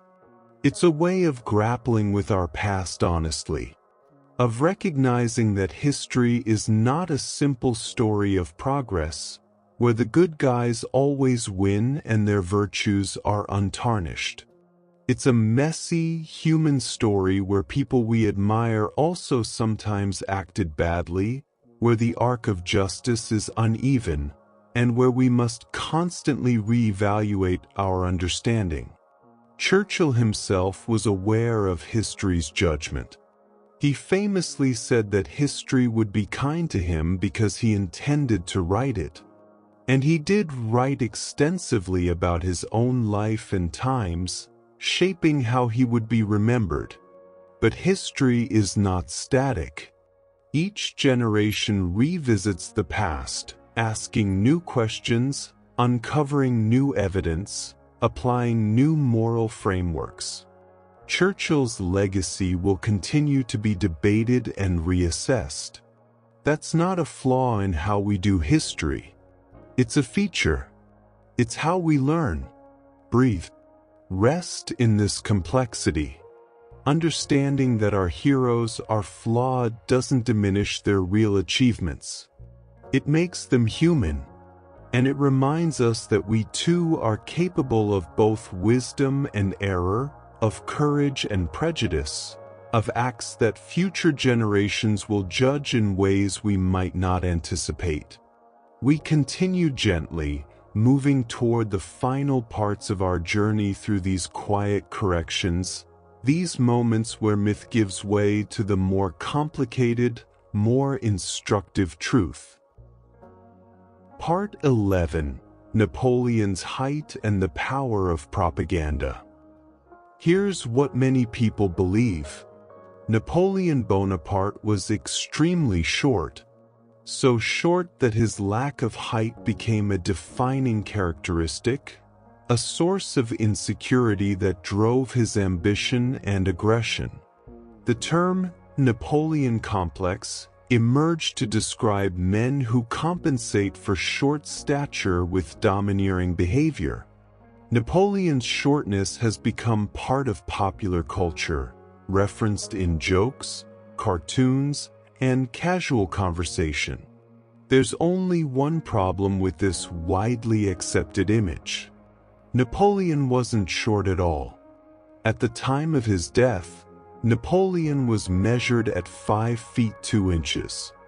This measurement has been cited for centuries as proof of his diminutive stature. But here's what's often missed. The measurement was taken in French units, specifically French inches, which were longer than British imperial inches. When converted to British imperial measurements, Napoleon's height was approximately 5 feet 6 or 7 inches. And in the early 1800s, this was average height for a French man. In fact, it was slightly above average. So why did the myth take hold? Largely because of British propaganda. During the Napoleonic Wars, Britain and France were bitter enemies. British cartoonists, particularly James Gilray, depicted Napoleon as tiny, often showing him dwarfed by taller British figures or throwing childish tantrums. These cartoons were popular and widely circulated. They served a political purpose: to diminish Napoleon, to make him seem ridiculous rather than threatening, to boost British morale by mocking the enemy. The propaganda was effective. The image of Napoleon as a small, angry man spread throughout Britain and eventually beyond. And because Britain was a major cultural influence, especially in the English-speaking world, this image persisted long after Napoleon's defeat and death. It became accepted as truth, repeated in books, taught in schools, and embedded in popular consciousness. There's another factor at play. Napoleon was often surrounded by his imperial guard, elite soldiers selected partly for their impressive height and physical presence. Standing next to these tall men, Napoleon would naturally appear shorter by comparison. Portraits and descriptions sometimes emphasized this contrast. But being shorter than specially selected tall soldiers doesn't make someone short. It makes the comparison misleading. Napoleon's actual legacy has nothing to do with his height. He was one of history's most successful military commanders. He reformed French law with the Napoleonic Code, which influenced legal systems across Europe and beyond.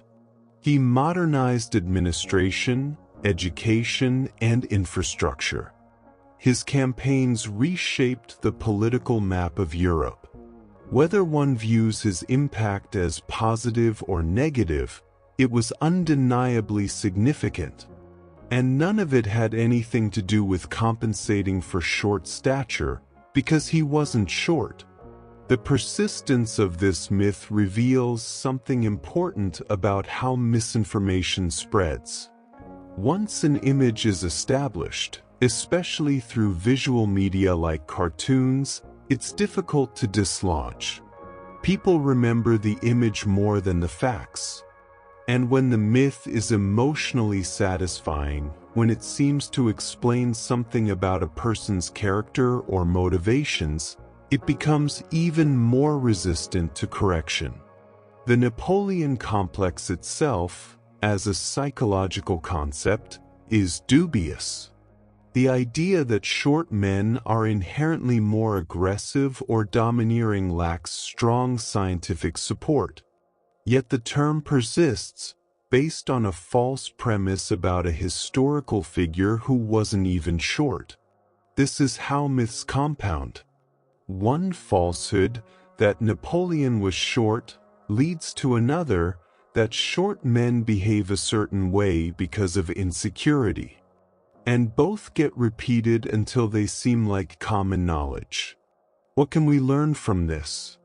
That propaganda works. That visual images are powerful and memorable. That facts, even simple ones like a person's height, can be distorted for political purposes and then accepted as truth. And that correcting these distortions requires more than just stating the facts.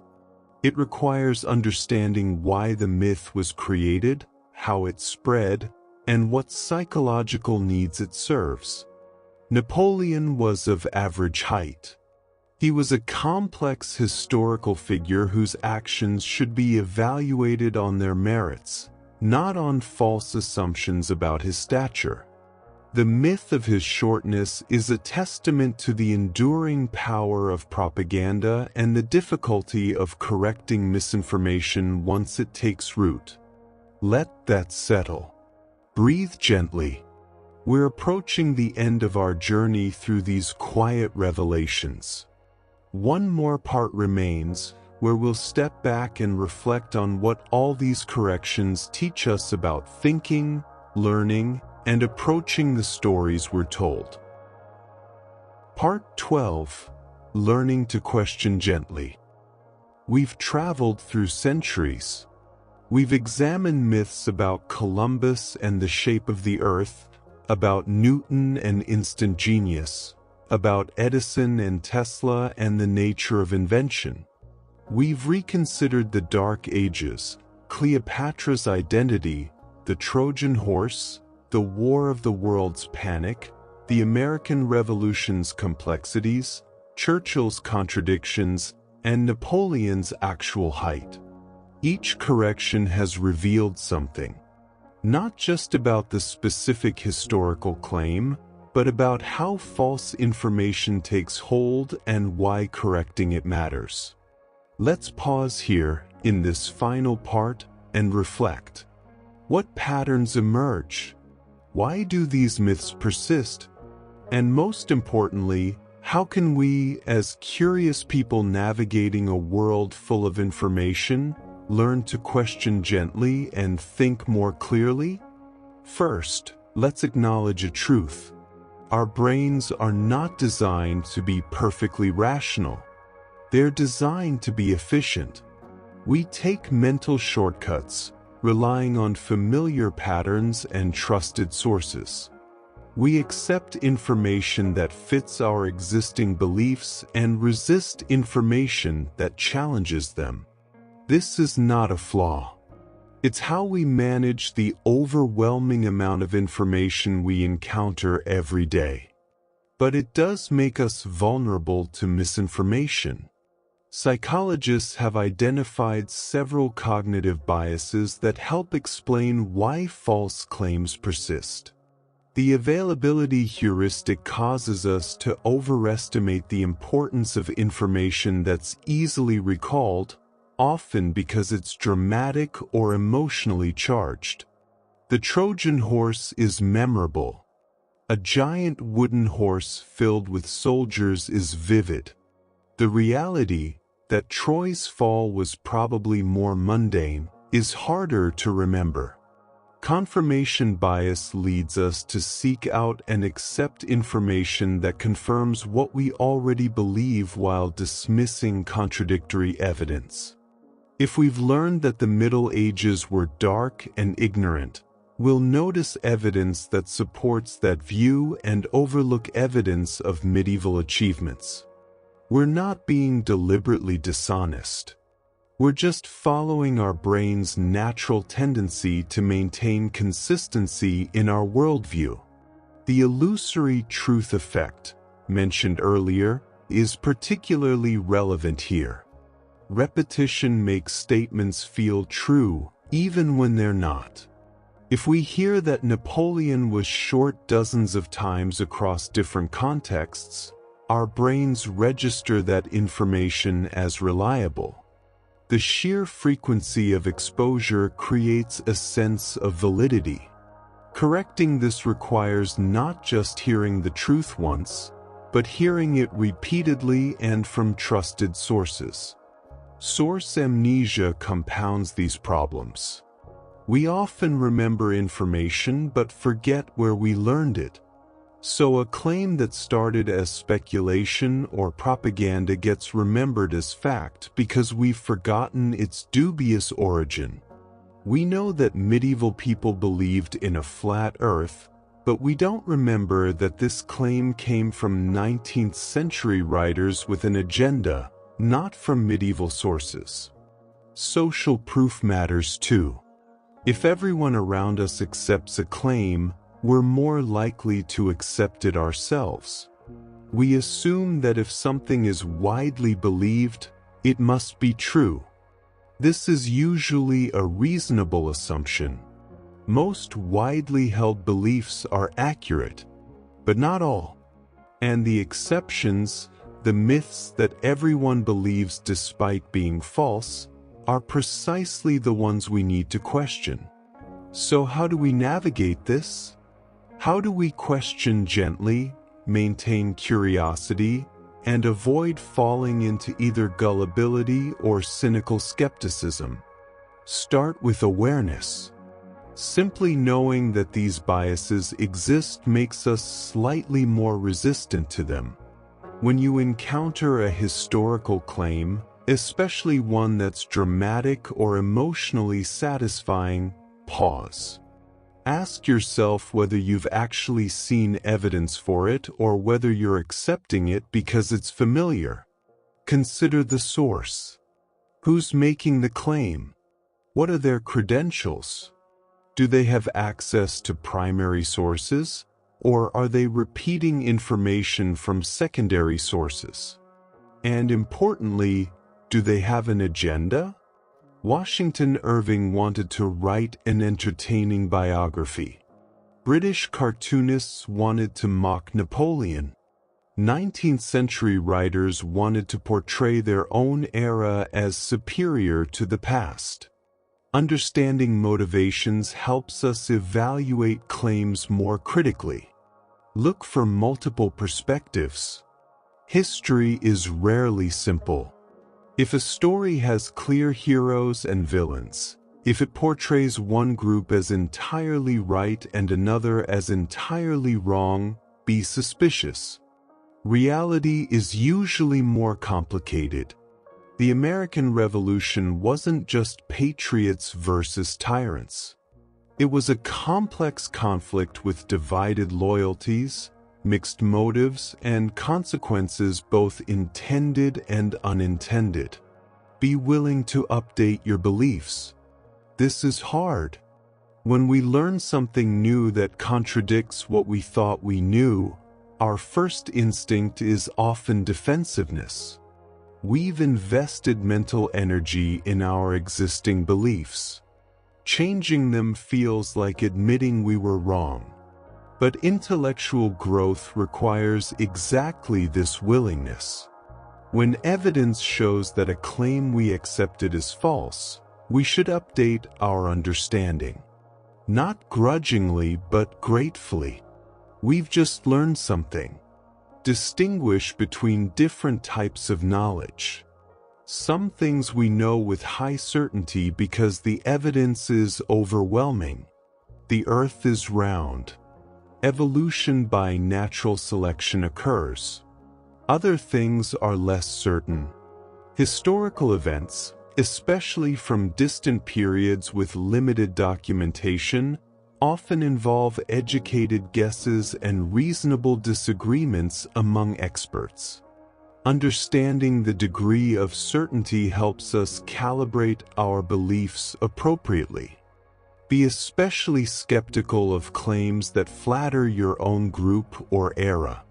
Myths often persist because they make us feel good about ourselves.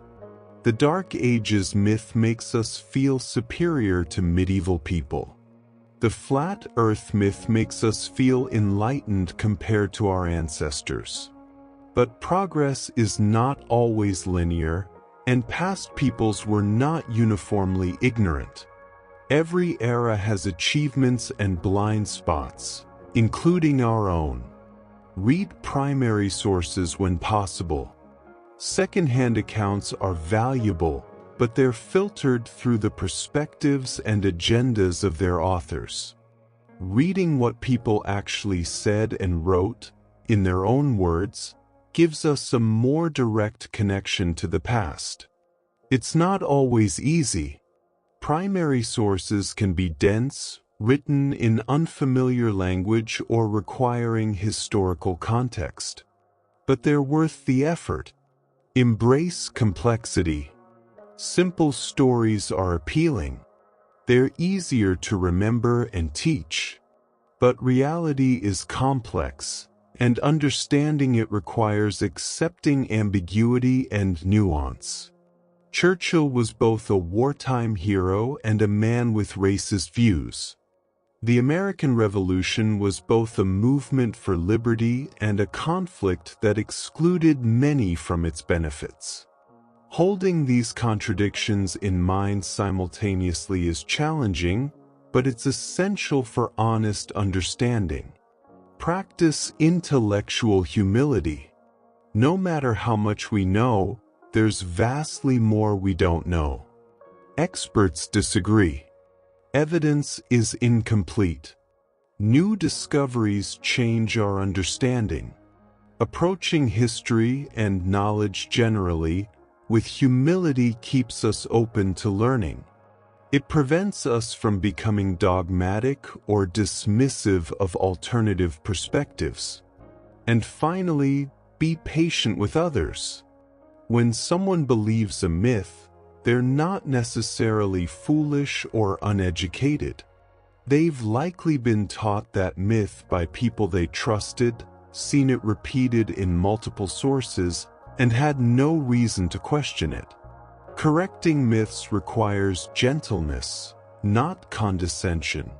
Share information as an invitation to learn together, not as a way to prove someone wrong. What we've done here, over these 12 parts, is practice this gentle questioning. We've looked at widely believed claims and examined them carefully. Not to shame anyone for believing them, but to understand where they came from and what the truth actually is. This process, repeated across many topics, strengthens our ability to think critically and approach information wisely. History matters because it shapes how we see ourselves and our world. The stories we tell about the past influence the decisions we make in the present. If we believe that progress is inevitable, that we're always moving from darkness to light, we might be complacent about our own era's problems. If we believe that certain groups have always been superior or inferior, we might perpetuate injustices. But if we understand history as complex, contradictory, and human, we're better equipped to navigate our own time with wisdom and humility. These corrections we've explored are small in one sense. Whether Napoleon was short, whether Columbus fought flat earth believers, whether the Trojan horse existed, these don't change the broad sweep of history. But in another sense, they're significant. Each correction is an exercise in thinking clearly. Each myth examined and corrected strengthens our ability to question, to seek evidence, to distinguish truth from comfortable fiction. As you move forward, carry this practice with you. When you encounter a historical claim, a scientific assertion, a piece of conventional wisdom, pause. Ask where it comes from. Ask whether the evidence supports it. Ask whether it might be simplified or distorted. Not everything will turn out to be a myth. Most of what we believe is reasonably accurate, but some will. And finding those myths, correcting them gently, and understanding why they persisted, that's how we grow. History is not a fixed set of facts to memorize. It's an ongoing conversation about what happened, why, and what it means. Each generation brings new questions, new evidence, new perspectives. The myths we've examined here have been corrected by historians over decades of careful research. But the work continues. There are surely other myths we haven't yet recognized as false. There are claims we accept today that future generations will correct. That's not a failure. That's how knowledge advances. So rest now. Let these corrections settle into your understanding, not as a burden of things to remember, but as an invitation to curiosity. History is vast, endlessly fascinating, and full of surprises. The more we learn, the more we realize how much remains to be discovered. And that realization, rather than being discouraging, is liberating. It means there's always more to explore, always more to understand, always more opportunities to question gently and learn honestly. Thank you for traveling through these quiet revelations. May they serve you well as you encounter the stories and claims of your own time. May you approach them with curiosity, kindness, and the gentle skepticism that leads not to cynicism but to deeper understanding. And may you find, as we have here, that the truth, however complex, is always more interesting than the myth. Breathe. And know that the work of understanding never truly ends. It simply continues, quietly, as we ask our questions and seek our answers, one correction at a time.